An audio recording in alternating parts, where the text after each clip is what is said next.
अमेरिकी supreme court ने भले ही डोनाल्ड ट्रंप को रेसिप्रोकल टैरिफ को लेकर फटकार लगाई हो, अमेरिकी सुप्रीम कोर्ट से भले ही डोनाल्ड ट्रंप को करारी हार मिली हो, लेकिन इसके बाद भी ट्रंप के टैरिफ अटैक का सिलसिला फिर से शुरू हो गया है। डोनाल्ड ट्रंप ने पहले 10% ग्लोबल टैरिफ लगाया, फिर इससे बढ़ाकर 15% कर दिया और अब अमेरिका ने भारत समेत इंडोनेशिया और लाओस जैसे देशों को फिर से निशाना बनाया है। इंपोर्ट सोलर एनर्जी प्रोडक्ट को लेकर कई देशों को टेंशन दे दी है। बता दें कि अमेरिका ने भारी प्रारंभिक आयात शुल्क निर्धारित किया है। भारत पर यह 126% तय किया है। वहीं इस टैरिफ का असर इस सेक्टर से जुड़ी कंपनियों के शेयरों पर भी देखने को मिल सकता है।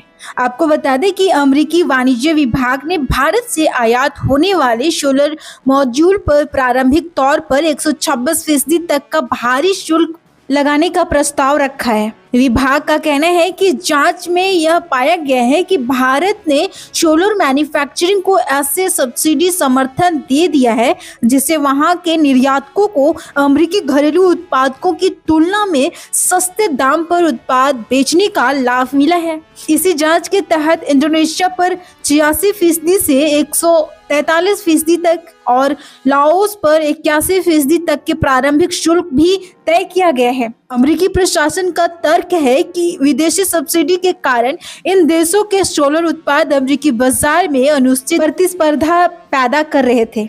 हालांकि इन शुल्कों का उद्देश्य घरेलू सोलर उद्योग को बढ़ावा देना बताया जा रहा है, लेकिन इससे सोलर सेक्टर में लागत बढ़ने और अनिश्चितता गहराने की आशंका भी जताई जा रही है। इससे सोलर प्रोजेक्ट डेवलपर्स और उपभोक्ताओं दोनों के लिए कीमतों में बढ़ोतरी हो सकती है।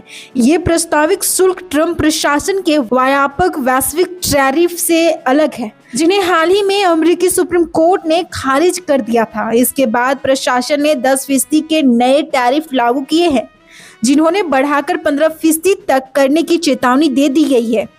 इसी महीने अमेरिका और भारत के बीच व्यापार तनाव कम करने के उद्देश्य से एक द्विपक्षीय व्यापार समझौता भी हुआ था। आंकड़ों के अनुसार 2025 की पहली छमाही में अमेरिका के कुल सोलर मॉड्यूल आयात का लगभग 57% हिस्सा भारत, इंडोनेशिया और लाओस से आया था। इससे पहले अमेरिका द्वारा कुछ दक्षिण पूर्व एशियाई देशों पर कड़े शुल्क लगाने के बाद डेवलपर्स ने इन देशों से सोर्सिंग बढ़ा दी थी। वाणिज्य विभाग के मुताबिक 2024 में अमेरिका ने भारत से लगभग 792.6 मिलियन के सोलर आयात किए हैं, जो 2022 की तुलना में 9 गुना से अधिक है। विशेषज्ञों का मानना है कि इतने ऊंचे शुल्क लागू होने पर भारतीय सोलर पैनल निर्माताओं के लिए अमेरिकी बाजार लगभग बंद हो सकता है। अमेरिकी सोलर उद्योग समूह alliance of American solar manufacturing and trade ने ही इस जांच की मांग की थी।